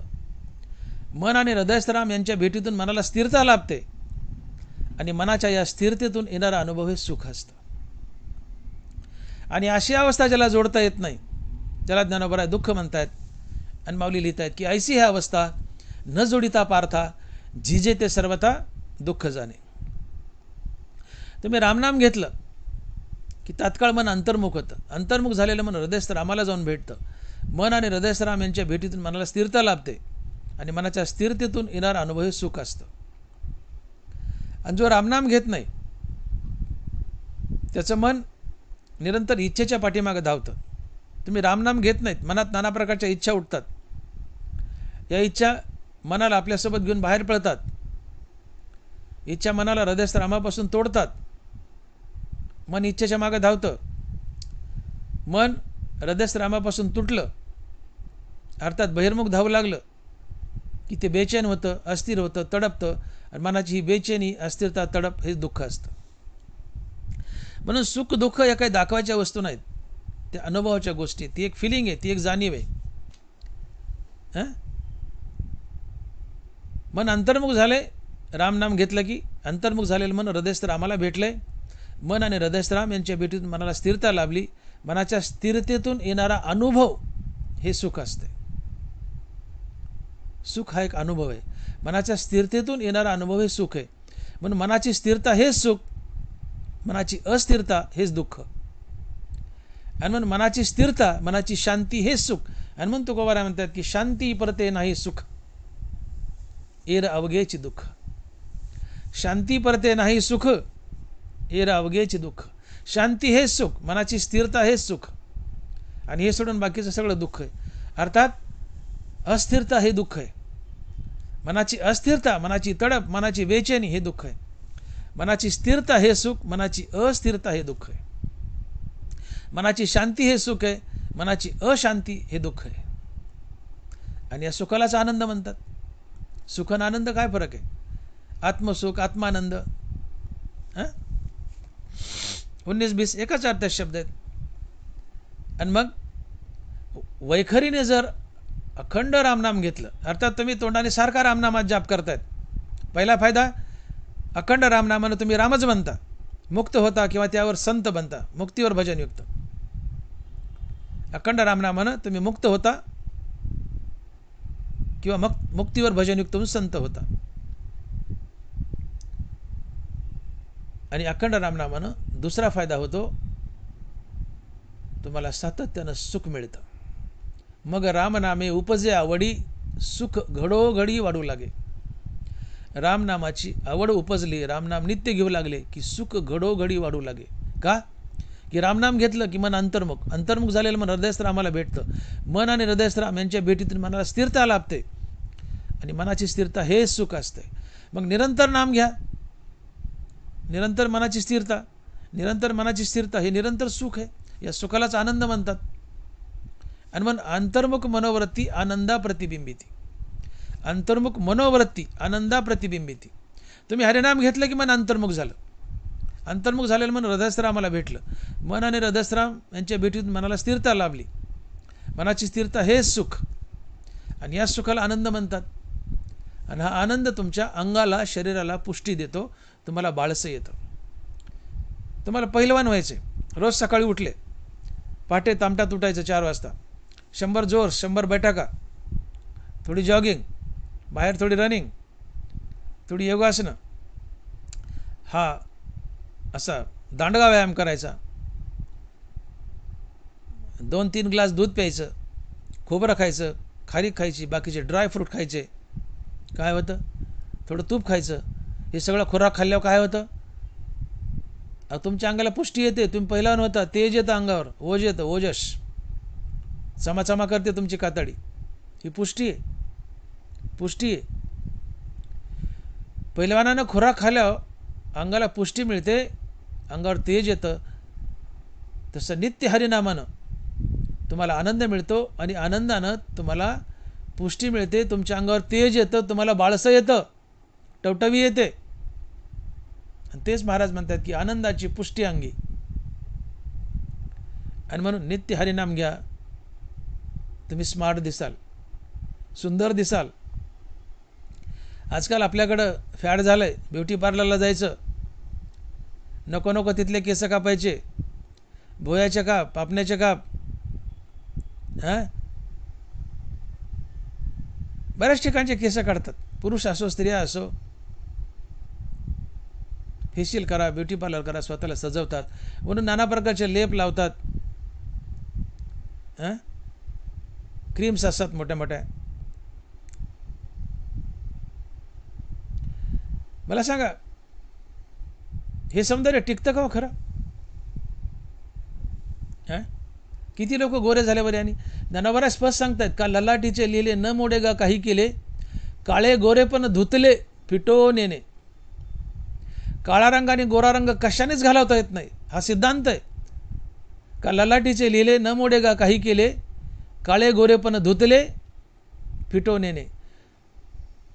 जसा काळा रंग आणि गोरा रंग कशानेच घालवता येत नाही, तसं कपाळावर लिहिलेलं सटविनी 5व्या दिवशी कपाळावर लिहिलं कशानेच घालवता येत नाही, ते भोगूनच पार पाडावं लागतं आणि ते नशीब असते. मला सांगायचं की काळा आणि गोरा रंग कशानेच घालवता येत नाही, मग यावरून क्रीम लावता, खरोखर काळ्याचं गोरं होतं का? मग तुम्हाला गोरच व्हायचं आहे तर तुम्ही नित्य हरिनाम घ्या, मी शाश्वती देतो, तुम्ही गोरे व्हा. तुम्ही नित्य हरिनाम घ्या, मी शाश्वती देतो, तुम्ही गोरे व्हाल, स्मार्ट व्हाल, सुंदर व्हाल. का? तर हरिनामाने आनंदाची पुष्टी अंगी. हरिनामाने आनंद मिळतो आणि आनंदानं शरीराला पुष्टी मिळते, बाळसं येतं, तुम्ही सुंदर दिसता. तुम्ही नित्य नाम घ्या. हरिनाम घेतले, हरिनामाने पुष्टी काय येते, हरिनामाने बाळसं काय येतं? हरिनामानं चिंता पळून जाते. हरिमुखे गाता हरपली चिंता. हरिनामानं चिंता पळून जाते. आणि तुम्ही खंगून जाण्याचं, तब्येत खालावण्याचं प्रमुख कारण आहे चिंता. तुम्ही किती वरून मलमल लावा आणि मेकअप करा आणि चिंता असेल, तुम्ही खंगूनच जाणार, घाणेरडेच दिसणार. पण हरिनाम घेतलं, चिंता पळून जाणार. चिंता पळाली की चेहऱ्यावर टवटवीच येणार, टवटवीच येणार. श्री तुलसीदास म्हणतायत की चिंता से घटे शरीर, घटे रूप और ज्ञान. चिंता बडी अभागिनी, चिंता चिता समान. काय काय घटले? चिंता से घटे शरीर, घटे रूप और ज्ञान. चिंतेनं शरीर घटलं, ज्ञान घटलं आणि रूपही घटलं. रूपही घटलं, चिंतेने रूप घटतं. तुम्ही किती मेकअप करा, माणसाच्या मागं चिंता लागलेली आहे, चिंतेने रूप घटतं, ज्ञान घटतं, शरीर घटतं, रूप घटतं. मग रूप हवं आहे ना, हरिनाम घ्या ना, चिंता पळून जाईल. चिंता पळाली की रूप येईल आणि रूप येणं ही पुष्टी असते. म्हणून महाराज म्हणतात की आनंदाची पुष्टी अंगी. कशामुळं? हरिनामामुळं. अंतर्मुख मनोवृत्ती आनंदा प्रतिबिंबिती. मन अंतर्मुख झालं की आनंदाचा आनंद आहे. मग अंतर्मुखता कशाने साधते? नित्य हरिनामानं. तुम्ही नित्य हरिनाम घ्या. हरिनाम घेतलं रे घेतलं की मन अंतर्मुख. अंतर्मुख झालेलं मन हृदयस्थरामाला भेटतं. मन आणि हृदयस्थराम यांच्या भेटीतून मनाला स्थिरता लाभते. मनाच्या भेटीतून येणारी, मनाच्या या स्थिरतेतून येणारा अनुभव हे सुख असतं. तुम्ही नाम घेतलं, मन अंतर्मुख झालं, अंतर्मुख झालेलं मन हृदयस्थरामाला भेटलं. मन आणि हृदयस्थराम यांच्या भेटीतून मनाला स्थिरता लाभली. मनाची स्थिरता हे सुख आहे. मनाची अस्थिरता हे दुःख, मनाची स्थिरता हे सुख आहे. मग मनाची स्थिरता साधा, ती हरिनामाने साधते. मनाची स्थिरता हेच सुख, मनाची स्थिरता हाच आनंद आहे. आनंदानं पुष्टी मिळते, टवटवी येते, आयुष्य वाढतं. आणि म्हणून हरिनाम घ्या, चिंता पळून जाईल, आनंदही मिळेल. आनंदानं शरीराला पुष्टी येईल, टवटवी येईल, आयुष्य वाढेल, स्मार्ट दिसाल, तेजस्वी दिसाल. विवेकानंदाचा चेहरा कसा दिसायचा? विवेकानंदाकडे आजही पाहिलं की वाटतं यांना उचलून घ्यावं कडेवर. भले मोठा माणूस आहे, वयोवृद्ध आहे, 30-32 वर्षाचा माणूस आहे, तरणा बांड आहे, पण त्यांचा फोटो पाहिला की वाटतं त्यांना उचलून घ्यावं. का? चेहऱ्यावर ओझ आहे. त्याचं 2 कारण आहेत. एक तर ब्रह्मचर्याचं ओझ. ओझ हा 8वा धातू आहे, सप्तधातून तो एक 8वा धातू आहे. ओझ, हे ओझ म्हणजे बाळसं असते. ते ओझ, एक तर ब्रह्मचर्य याचं ओझ आहे, ओझ म्हणजे तेज. ब्रह्मचर्याचं ओझ आहे अर्थात तेज आहे. आणि दुसरं हरिनामाचं तेज आहे. आणि ती आनंदाची पुष्टी असते. आनंदाची पुष्टी अंगी श्रोते संगी उद्धरती. आणि म्हणून मी बोललो की भाग्यवंत नित्य नाम घेतो, नित्य नाम घेतल्यानं तो देव बनतो. भाग्यवंत नित्य रामनाम घेतो, नित्य रामनामानं मनुष्य रामच बनतो. हा एक फायदा झाला. आणि नित्य रामनामानं तुम्हाला आनंद मिळतो. आनंदानं तुमच्या अंगाला पुष्टी मिळते, बाळसे मिळतं, टवटवी मिळते, सौंदर्य मिळतं, तुमचं आयुष्य वाढतं, चिंता घटतात, आयुष्य वाढतं. आणि म्हणून नित्यनाम घ्या. आनंदाची पुष्टी मिळेल, जीवनात आनंद येईल, आनंदाने पुष्टी मिळेल. आणि या नित्यनामानं अजून एक तिसरा फायदा आहे की श्रोते संग उद्धरती. तुमच्या सानिध्यात जो जो मनुष्य येईल, तुम्ही काही कथा करत असाल, कीर्तन करत असाल, प्रवचन करत असाल, तर तुमच्या सानिध्यात आलेला प्रत्येक मनुष्य, प्रत्येक श्रोता उद्धरून जाईल, त्याचाही उद्धार होईल. तुम्ही रामनाम घेता, तुम्ही समोरच्या श्रोत्याला रामनाम घेण्यासाठी प्रवृत्त कराल, तुम्ही त्याला प्रवृत्त केलं, तोही रामनाम घेईल, त्याचा उद्धार होईल.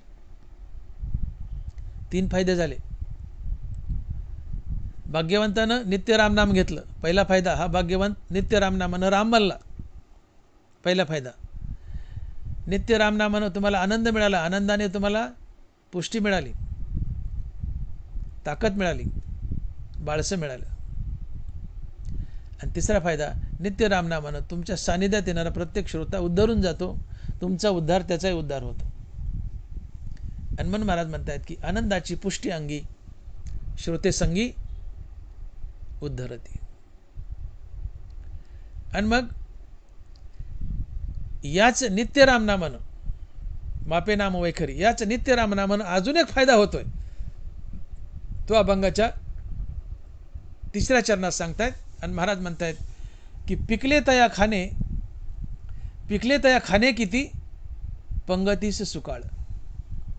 पिकले तया खाणे किती, पंगतीस सुकाळ. आपण 3 फायदे पाहिले, हा 14 फायदा आहे नित्य रामनामाचा. हा 4था फायदा काय, पिकले तया खाणे किती, पंगतीस सुकाळ. भाग्यवंत नित्य नाम घेतोय, भाग्यवंत नित्य रामनाम घेतोय, नित्य रामनामानं तो स्वतः राम बनला. नित्य रामनामानं त्याला जीवनात अखंडित आनंद मिळाला, आनंदानं त्याच्या जीवनाला पुष्टी मिळाली, शरीर सौंदर्य मिळालं, ताकद मिळाली, बाळसं आलं. 2 फायदे झाले. तिसरा फायदा, नित्य रामनामानं त्याच्या सान्निध्यात आलेले श्रोते उद्धरून गेले, 3 फायदे झाले. 4था फायदा, नित्य रामनामानं त्याच्या संगतीत आलेल्या माणसाला रामनामाचा आणि पुण्याचा सुकाळ झाला. हा 4था फायदा आहे. आता लक्ष द्या की एखादा धनिक शेतकरी आणि त्यांनी 10 एकर ज्वारी पेरली आणि गरीब धरा एका एकरात त्याला 10 पोते ज्वारी झाली. ॲव्हरेज पडतं एका एकरात 10 क्विंटल होते. एकरी 10 क्विंटल असे एकरी 10 क्विंटल अशी 10 एकरात 100 क्विंटल झाली. 10 एकर ज्वारी पेरली, त्या 10 एकरमध्ये 100 क्विंटल ज्वारी झाली.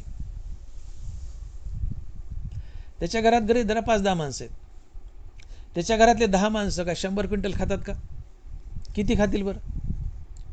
5 पोते लय झाले. 7-8 माणसाला 5 पोते लय झाले, चिकार झाले. बरं 10 पोते धरा, 15 पोते धरा, खाल्ले त्याच्या घरातले 10-15 पोते. खाली किती उरले? 85 उरले, 80 उरले.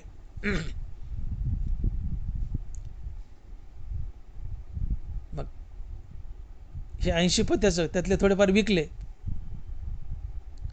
सगळेच विकत नाही, कोणी बलुतं मागायला येतं, दानधर्म मागायला येतं. त्यातले 5-6 पोते बलुतं म्हणून दान दिले.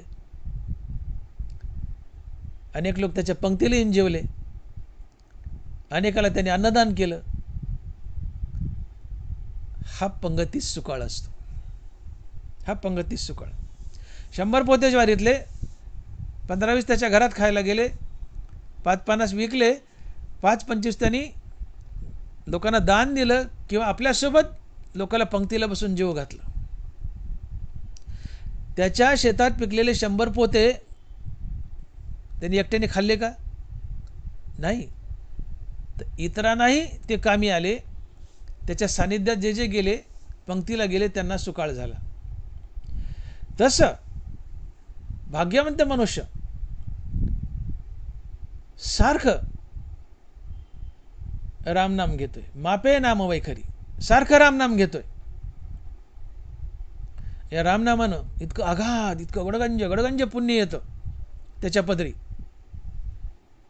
की ओव्हरलोड होतो पुण्याचा. त्याला मुक्त होण्यासाठी जेवढं पुण्य लागतंय त्याच्याहून अधिक पुण्य त्याजवळ साठलेलं असते. आणि मग अधिक साठलेलं पुण्य हे त्याच्या सानिध्यात जे येतात त्यांना कामी येतं आणि त्या पुण्याने त्याच्या सानिध्यात आलेले उद्धरून जातात. याला तुकोबारा म्हणतात पंगतीस सुकाळ. पंगतीस सुकाळ.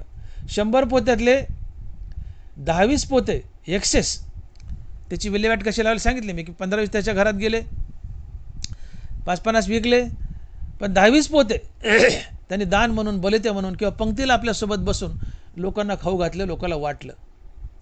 त्याच्याजवळ जे एक्सेस 10-20 पोते राहिले त्यांनी लोकांचं पोट भरलं, पंक्तीला सुकाळ झाला.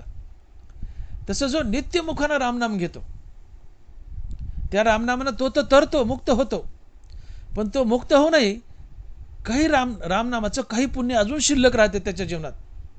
हे शिल्लक राहिलेलं पुण्य त्याच्या सानिध्यात येणाऱ्या माणसाला कामी येतं. त्याला तर कामी आलं, पण उरलंय, शिल्लक राहिलंय, त्याचा उद्धार होणं शिल्लक राहिलंय. हे शिल्लक राहिलेलं पुण्य त्याच्या सानिध्यात आलेल्या लोकांच्या कामी येतं. जशी उरलेली ज्वारी त्या धनवानाच्या सानिध्यात आलेल्या लोकांच्या खाण्याला कामी आली, तसं या रामनाम घेणाऱ्या माणसाच्या जीवनात उरलेलं पुण्य, त्याचा उद्धार झाला पण उद्धरून पुण्य उरले, ते उरलेलं पुण्य सानिध्यात आलेल्या श्रोत्याच्या किंवा इतर लोकांच्या कामी येतं. त्यांना या पुण्याचा सुकाळ होतो आणि त्यांचाही उद्धार होतो. म्हणून महाराज म्हणतात की पिकले तया खाणे किती, पंगतीस सुकाळ. अरे लय पिकले, तू किती खाशील म्हणले खाऊन खाऊन, त्यातलं तू इतरांना दान धर्मात वाटशीलच, त्यांनाही पंक्तीला सुकाळ झाला तुझ्याबरोबर. अरे तू इतकं रामनाम घेतलं, इतकं रामनाम घेतलंय, भाग्यवंता तू इतकं रामनाम घेतलंस की त्या रामनामाच्या पुण्य तू तर उधळून गेला, पण लय पुण्य शिल्लक राहिले, तेही बाकीच्या तुझ्या सान्निध्यात आलेल्या लोकांच्या कामी आलं, त्यांनाही पंक्तीला सुकाळ झाला आणि तेही उद्धरून गेले. आणि म्हणून मापे नाम वैखरी, मापे नाम वैखरी, भाग्यवंता हेची काम मापे नाम वैखरी. आनंदाची पुष्टी अंगी श्रोते संगी उद्धरती, पिकले तया खाणे किती पंगतीस सुकाळ. आणि तुकोबारा शेवटच्या चरणात बोलताय चौथ्या की तुका करी प्रणिपात दंडवत आचार्य, तुका करी प्रणिपात दंडवत आचार्य. तुकोबारा म्हणतायत की असा मापे नाम वैखरी, भाग्यवंता हेची काम मापे नाम वैखरी, असा महात्मा आचार्य असतो आणि त्याला माझा प्रणिपात आणि माझा दंडवत.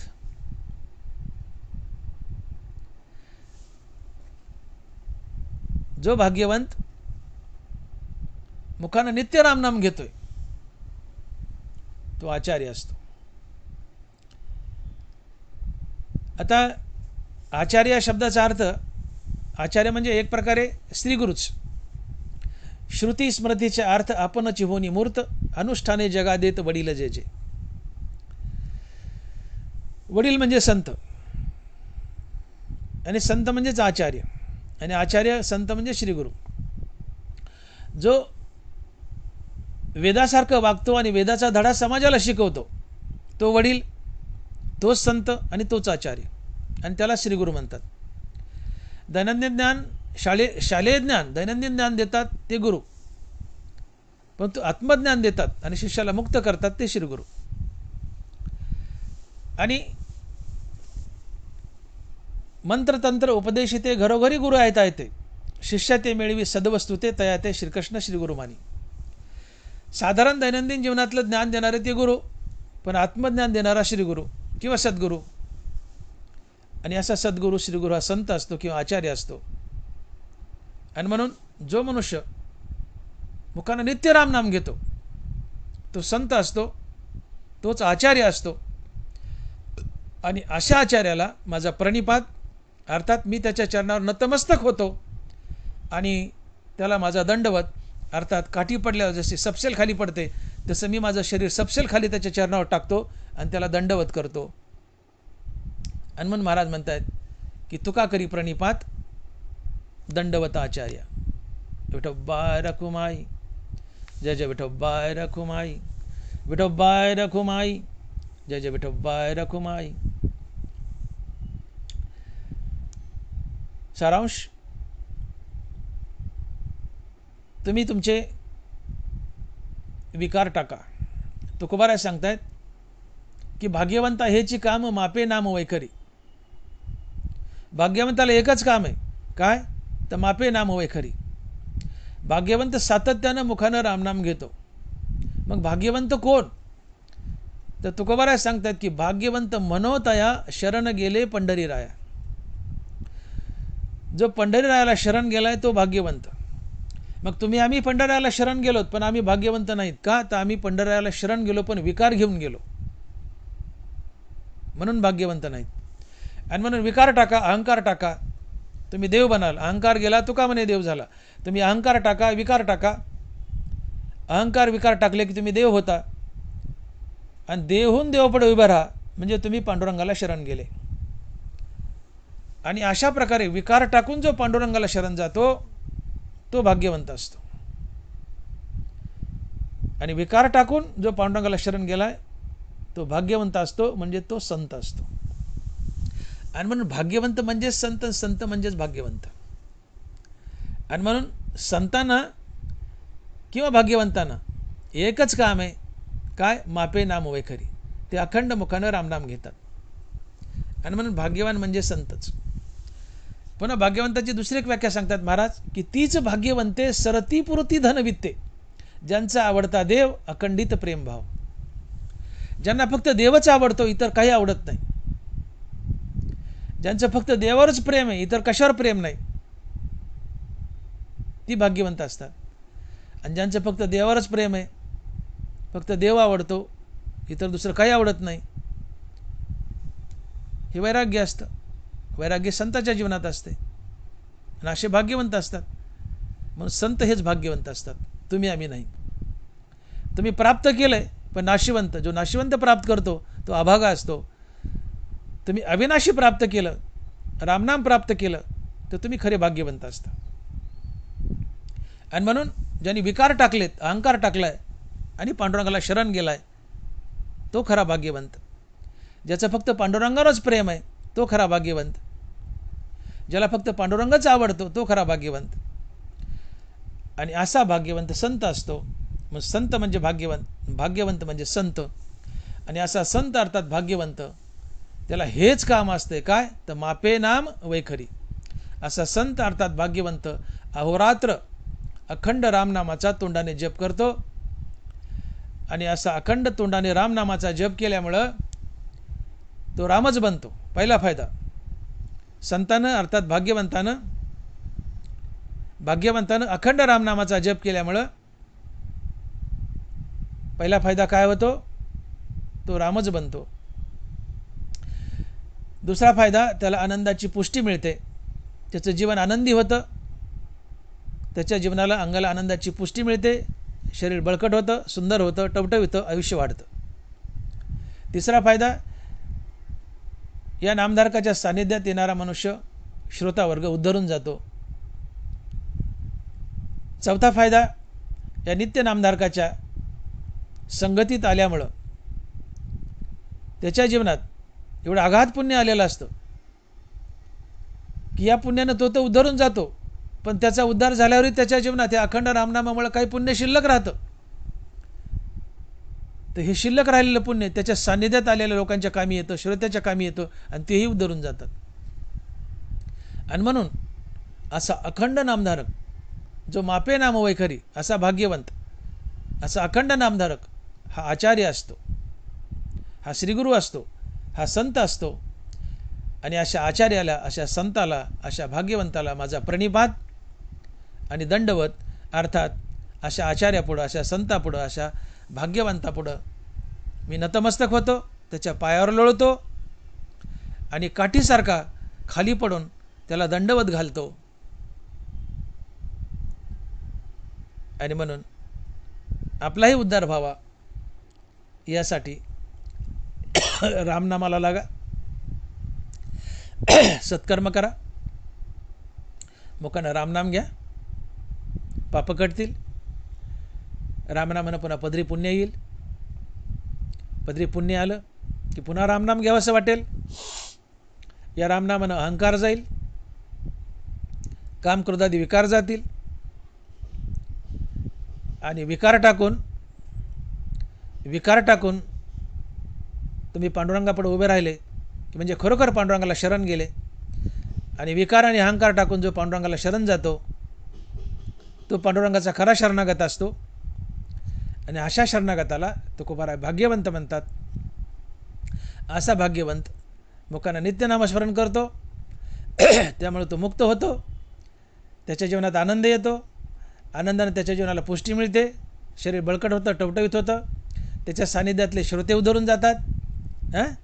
त्याच्याजवळ एवढं पुण्य असतं की पुण्यानं तो उद्धरतो आणि उद्धरून उरलेल्या पुण्याने बाकीचे उद्धरतात. आणि असा भाग्यवंत नित्य नामधारक हा आचार्य असतो, संत असतो, त्याला माझा प्रणिपात आणि साष्टांग दंडवत. आणि म्हणून तुका करी प्रणिपात दंडवत आचार्य. ज्ञानेश्वर माऊली ज्ञानराज माऊली तुकाराम, ज्ञानेश्वर माऊली ज्ञानराज माऊली तुकाराम. पुंडलिक वरदे हरिविठ्ठल, श्री ज्ञानदेव तुकाराम. गोपाल कृष्ण भगवान की जय. माऊली ज्ञानेश्वर महाराज की जय. जगद्गुरु तुकाराम महाराज की जय. विठ्ठल विठ्ठल विठ्ठल विठ्ठल विठ्ठल विठ्ठल विठ्ठल विठ्ठल विठ्ठल विठ्ठल विठ्ठल विठ्ठल.